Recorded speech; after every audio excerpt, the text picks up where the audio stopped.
What's up, everybody? Welcome back to the Lock and Catch podcast. My man Bruce is back this week. Bruce, you're away. How was your trip, man? I got sick. You got sick, but you're here. Anytime I go outside now, after 2020, when I'm around people, I get a cold. It seems like every time we travel now, right? After the pandemic, it just seems like you always get sick. Dude. It's like your body's not ready. It's like, what happened? We were supposed to stay home. Right.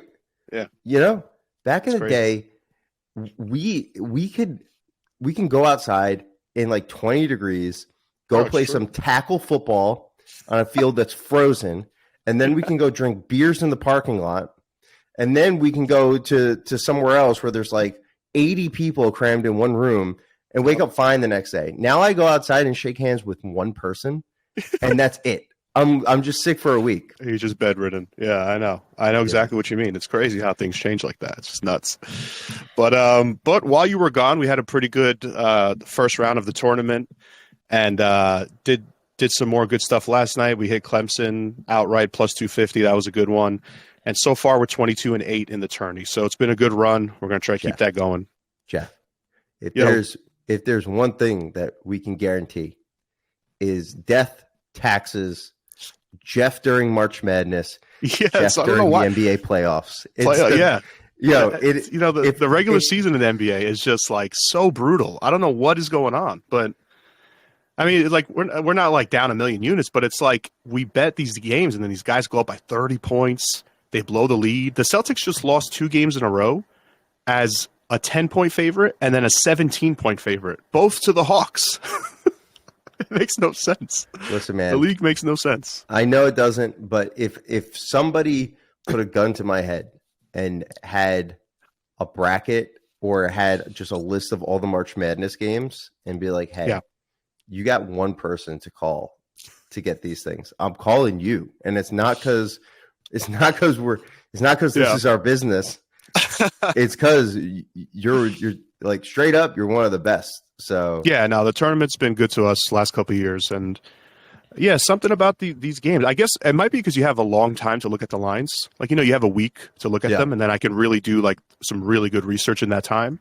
Mm-hmm. But the Clemson one was good yesterday. Illinois was good outright as the dog, but the only one we lost was North Carolina. I was honestly surprised that Bama pulled off the upset. Very surprised. Yeah. So that was a good game for them. But that's kind of where we'll start, because this weekend now we head into the Elite Eight starting tomorrow. And we have a couple of matchups set. So UConn's going to be taking on Illinois. But the game that I want to dive into is Clemson versus Alabama, where Alabama's laying 3.5 points. And this game, Bruce, is very interesting because you have 2 teams that just pulled off an upset. So you know how usually we look for like the letdown on the dog, right? Yep. Yeah, exactly.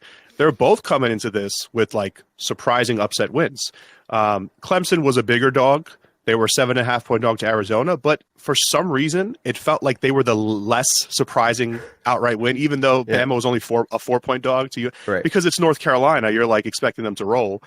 And early in that game, when UNC was up like 10 in the first half, I was like, this is it. They're going to pull away and that's going to be it. But credit to Alabama. They hung in there. They played really hard defensively in the second half, which is something you haven't really seen from them this year. They're one of the best offenses, but they haven't really buckled down defense like that. So props to them. They hang around. That's one thing you can't do this with amazing 3-point shooting teams and teams that have all these guys that can score. They have so many guys that can break you down and score. You can't let them hang around. They hung around, 4-point game, 3-point game, 6, 3. They never pulled away, and they got burned in the end. So now they come into this matchup as a favorite, minus 3.5. But the seeding here is where we look to. So late in the tournament, right? It's still about matchups, but you have these teams that, because they're not in the same conference, like these are they don't really. You have a lot of spots where teams haven't played each other all year long. Like UConn never played Illinois all the season long, right? So you have Clemson, Alabama. So what you look to in a matchup like this is like historically, how do the seeds perform? Because the seeding, Clemson keeps surprising, right? That's 3 straight outright wins as a dog. So you get to this point, you're just like, at what point does their seeding catch up with them? Because they're a 6 seed. They shouldn't be doing this, right? Yeah. So it's like the Elite Eight is where a lot of these, if you are, I won't call them a Cinderella story, but like when you get to the Sweet 16 and you get to the Elite Eight, that's where, anything in that Cinderella story bracket starts to fall apart. It's exactly. all Like right, tonight, how long NC can this State go? will be a good one, right? They're the biggest. They're the 11 seed. They're the biggest one left. So like they'll probably go home tonight. That's a tough one. So, but yeah, a 6 seed. What I found was a 6 hasn't made the Final Four since 1992. That is like I was 2 years old. Yeah. So it's been a long time for a 6 seed, and before that, it's not like an anomaly because before that, only 4 6 seeds had made a Final Four, and they went 1-3 in those games. So this is a really tough spot for Clemson, and the other thing that makes it a tough spot is, the size of North Carolina was supposed to be the difference in that game because Bama has struggled with teams that are much bigger than them all year long, but it did not bother them at all. Now they come into this game against a team that doesn't have a size advantage against them. So Clemson can do what they did against Arizona and slow the game down. And you saw them the Arizona center was killing them in the paint. It didn't matter because Clemson was making their shots and playing good defense on everybody else. And it did help them a lot that Arizona could not make a 3 to save their life. Bama comes into this game red hot with no time off to kill their groove. Red hot. They got 5 guys on the floor at all times that can shoot threes. This is going to be a really tough matchup for Clemson, I think. Arizona went ice cold against their zone, right? When you do a zone look, you're going to give up more open shots, right? And you live with that to protect the paint. Right. You give Alabama those open shots with the zone looks, it's going to be a long night. So I think maybe you get a close first half. I think late in the game, though, Bama's going to pull away. They're much, much better offensively. And without the size advantage that North Carolina had, without that for Clemson, I think it's going to be really tough for them to keep up. So my lean in this game is Alabama.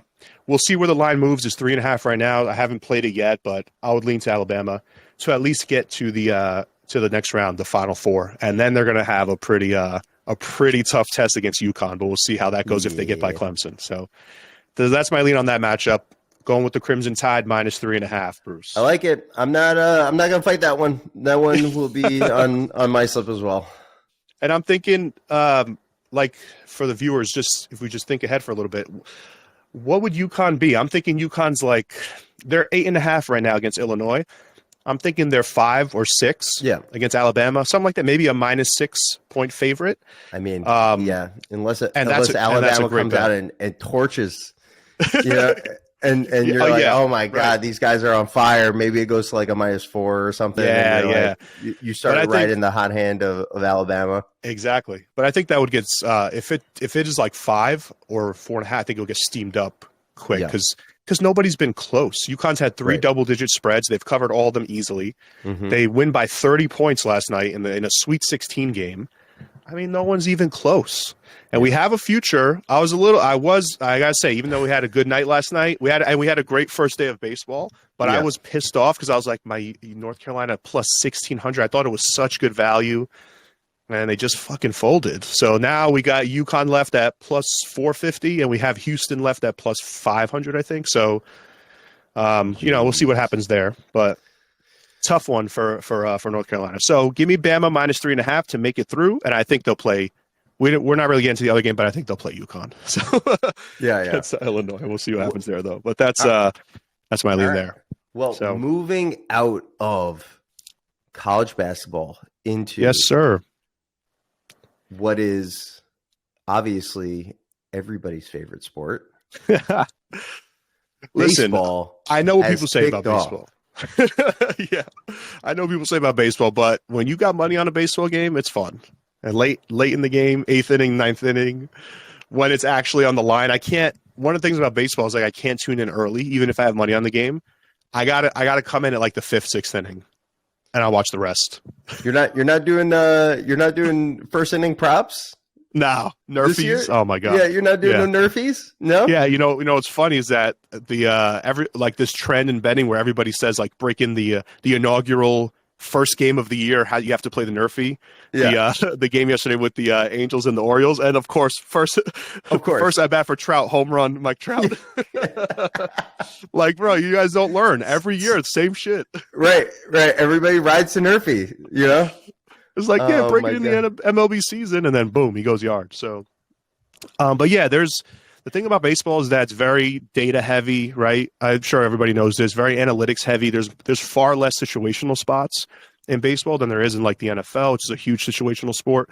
So baseball is going to be a lot about numbers and advanced analytics. And because of that, there ends up being some pretty good systems.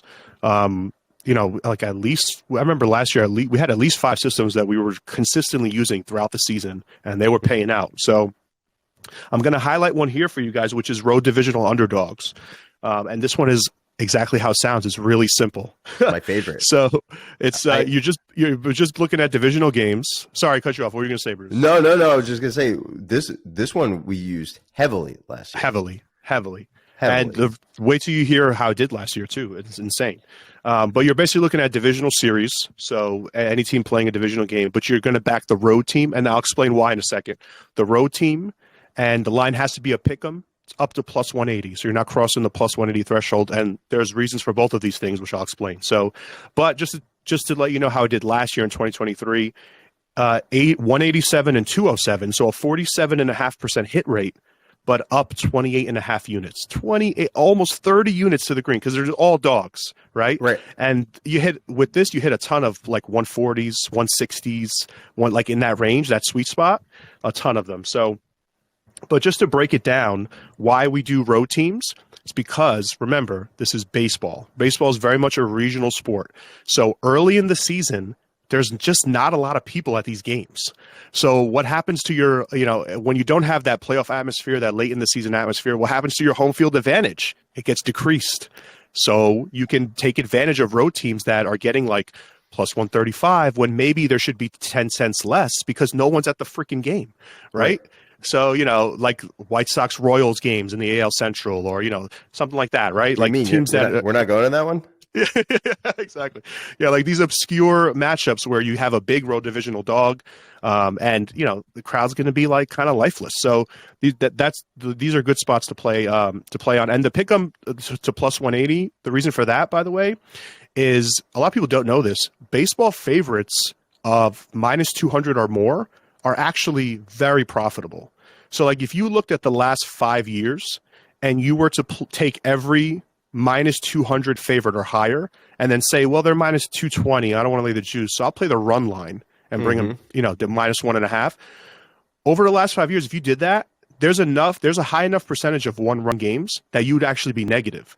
But if you just play the money line at 220, 230, 240, all the way up to 300, you would be in the green.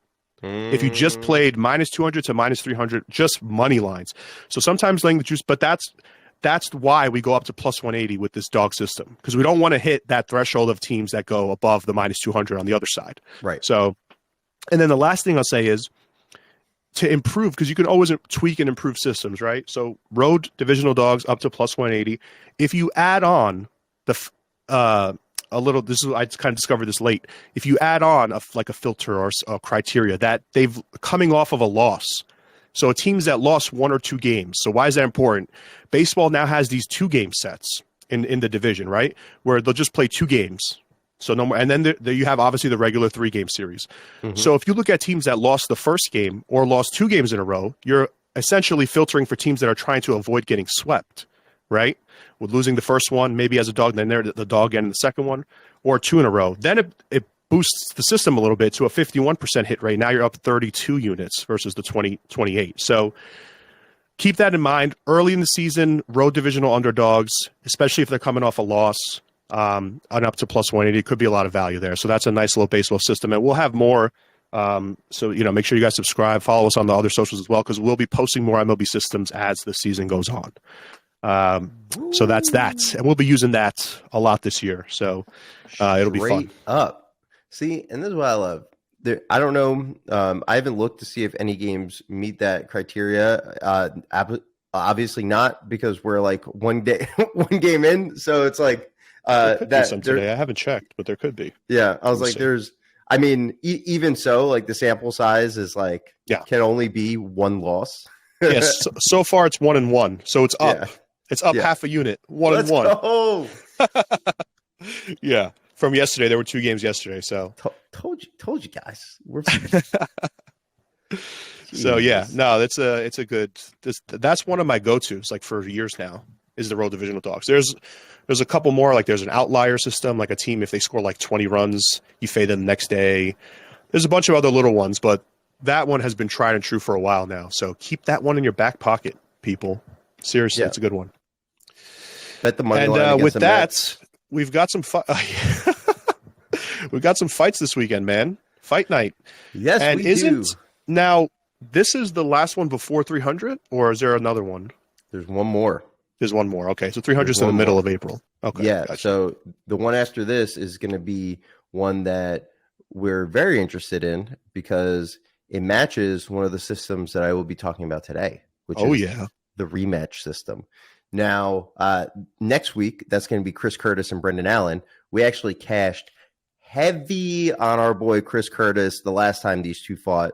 We were like, that was a 2-unit play, right? Yeah, we were like the body shots. And he was a huge dog, I believe, in that one too. I got to look at the line. But Chris Curtis ends up knocking out Brendan Allen. Brendan Allen, a world beater now. So we're going to see if that, we're going to see if we're going to use that system or if there's a situational spot that makes us fade that system next week. So you guys will have to tune in next week and see. But this week, I have another rematch system against two fighters that I'm sure you guys are all big fans of, which is Anton Turkalj and Ibo Asian, the Last Ottoman. I'm going to call him the Last Ottoman because I think that's like kind of a dope. I've been waiting for this fight for like weeks now. Yeah. The Last Ottoman is a dope. Is that his actual nickname? That's fire. Yeah. That's fire. Can you guess Anton's nickname? No. Yeah, just tell me. The Pleasure Man. The Pleasure Man? Come on. Yeah. Oh my God. Yeah, we're gonna bet on him. We're gonna bet on him too. Of course we are. We're gonna bet on him too. So the Last Ottoman versus the Pleasure Man. If there's anybody, like if you just told me those two names and be like, who would win in a fight, the Pleasure Man or the Last Ottoman? I'm definitely going with the Last Ottoman. But hold on. Ibo, the Last Ottoman, and Anton, the Pleasure Man, have fought before. And Anton got the rear naked choke in the second round. Now they're rematching in the UFC, and the Last Ottoman is the favorite. Why? Yeah. I think it's a lot of recency here. Ibo is on a 4-fight win streak. He's been finishing a lot of people. Anton is on a skid, right? Lost 3 in a row, maybe seeing his way out of the UFC. The fight line here is plus 125 to the Last Ottoman, plus 105 to Anton. So it's close, but Anton's a slight dog. But let's look at the rematch system. So in the rematch system, fighters who have won the first fight and are dogs in the second fight have like over a 60% win rate. And I know that the last time we did this didn't work out, but that's why things happen 40% of the time. We're riding it again. So just the system alone points to Anton won the first fight. He's a dog in the second fight. Statistics show that in rematches, the person that won the first fight in fighting usually wins the second one. Now let's look at the situational spot. Anton's on a 3-loss skid, which could be factoring into this line. But let's look at the people who he fought. He fought short notice Jailton Almeida at I don't know if that was at 205. I think it was because Jailton was bouncing between both weight divisions for a bit. But this man was dominating Curtis Blades during that fight and throwing him around. Imagine what you're doing to the Pleasure Man, right? That fight was unwinnable, and he took it on short notice. Then he fought Vitor Petrino, who's undefeated in the UFC, looking like a world beater. And then he fought Tyson Pedro, which I think was like a little bit fluky of a knockout. But he's been fighting some pretty good guys. And Ibo's been fighting a lot of people that are sort of fringe outside the UFC fighters. I believe that Anton is going to get this to the floor like he did last time. He's going to get the submission, or he's going to control the pace of the fight, wear down the Last Ottoman, and we're going to get a nice little slight underdog victory this weekend before you get to watch Aaron Blanchfield in the main event. I like it. I like it. Yeah.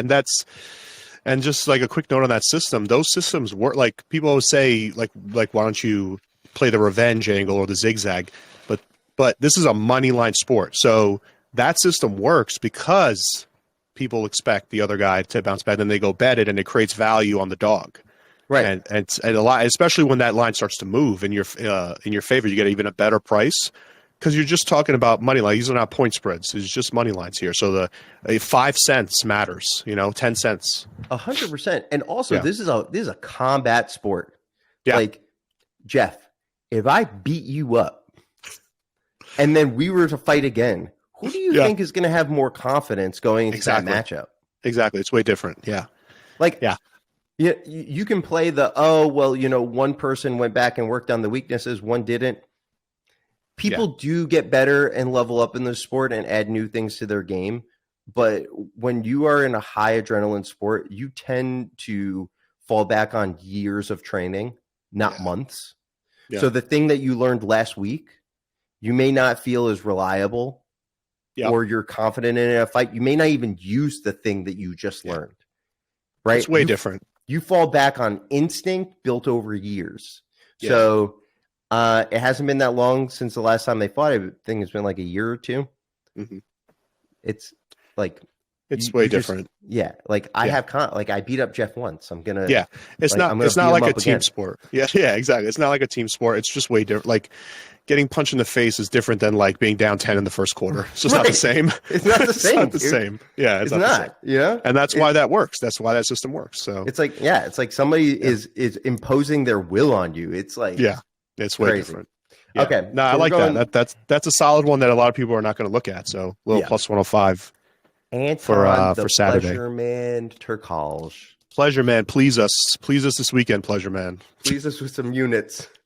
All right, what you got up next? You got one more for us? I do, and this one is gross because I usually don't like doing money lines this high. I usually like to make sure that we're either getting really great value bets, or we're hitting on dogs, or we're taking angles on props to sort of cut down on some of the juice here. But I have a play that is just so obvious. And I know that that's setting me up for a clip later, but I'm going to do it anyway. It's Bruno Silva versus Chris Weidman. So we have Bruno Silva minus 260 against Chris Weidman, who's about plus 215, plus 225. Yeah. Guys, Chris Weidman. Listen, what are you going to say about him? What are you going to say about his last fight? All-American? I was going to say, if you watched Weidman's last fight, this line ain't big enough. 250 look on draft. I'm looking at DraftKings right now. Minus 250 looks pretty good to me. Oh yeah. Oh, go to DraftKings.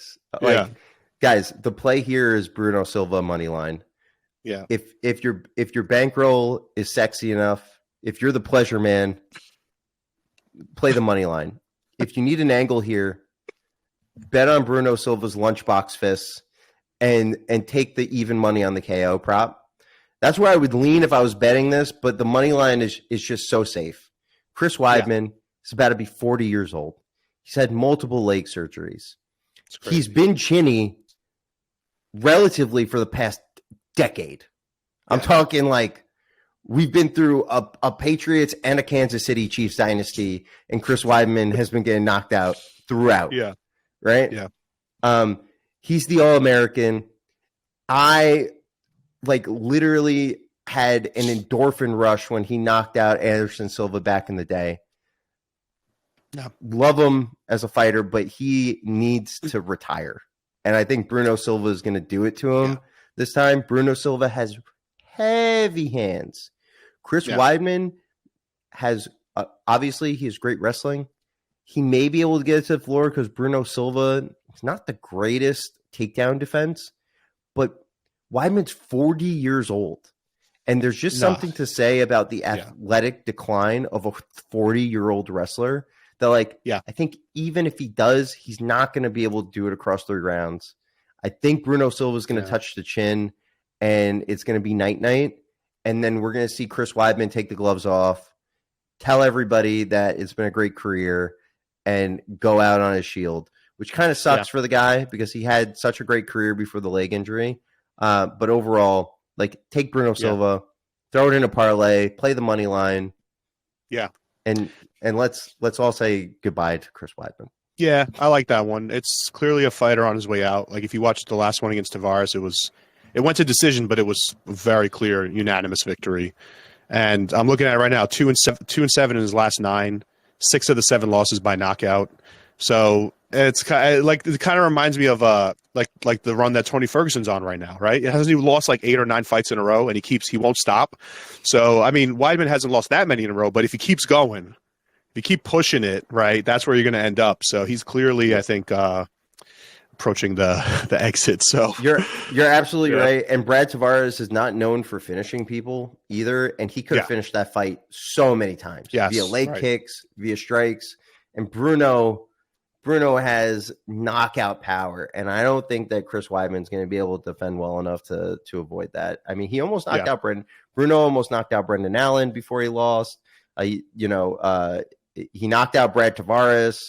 That Jerome Mearshart fight was disgusting, and then he had to fight Alex Bahia, which we know is kind of good.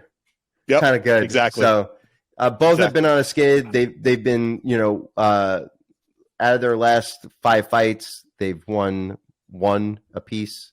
Yeah. So they're both on a skid, but Bruno's gonna kill him. Unfortunately. I like it. So Anton Turkalj, Bruno Silva, those are the 2 UFC plays. And look at Alabama. Have that officially out tomorrow if we end up playing or not. But Bama -3.5. And that is what we gave you guys this week. So a little bit of a shorter. I think we got this under 30 minutes, dude. We usually never do that. Let's just talk about bullshit for another 15. Let's knock this up to right. Nah, we'll have more stuff next week. Next week will be fun because we'll have the Final Four set. We can discuss those matchups. And actually, next week, so the way it works every year is like the Final Four, I believe, is Saturday, and then Monday is the championship game. So like we'll do one more pod, and the next time we meet, we'll have a champion in college basketball, and then we can shift our attention to the NBA and baseball, and it's obviously still UFC. So things will kind of and then and through the summer, I can see us even doing some football stuff too. Definitely getting maybe some early futures, some looks at how teams are going to change for the NFL season, because everybody loves it. It's never too early to start talking NFL, like literally never. So we'll find some reasons to bring it up during the show, but. That's it for this week, man. And thanks for watching, everybody. Good luck with your bets. If you want to finish out the tournament with us, the Madness Pass is still available. I reduced the price on it, so it's discounted. And we'll have a baseball. I know a couple people asked. We'll have the MLB season pass up probably by the end of today. So thanks, everybody. Keep it up. Keep up the love. Subscribe down below. And we'll catch you next week. Peace. Good luck.